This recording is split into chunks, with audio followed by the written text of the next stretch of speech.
baxtligini qaranglar, onasi bor, g'alati bo'lib ketdi. Menda ona yo'q-da endi. Onasi borlik boshqacha narsa. Ona bo'lsa boringlar bordek yashaysizlar. Ona bo'lsa hech qanaqa kamchilik ko'rmaysizlar. Onanglar bo'lsa shunaqa davlatim onam deb yashaysizlar-da. Bu narsani afsuski tushundim. Ona yo'qotish bu juda yomon narsa.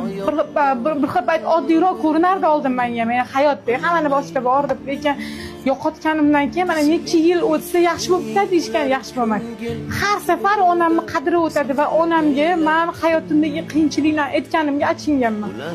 Aytmanglar hech narsani, onaga qiyinchilik, hayotinglarni hammasini yaxshi deb ko'pirtirib gapiringlar.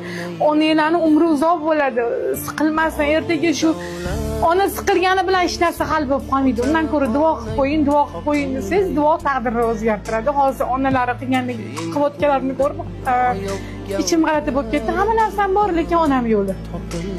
Onanglarni duosini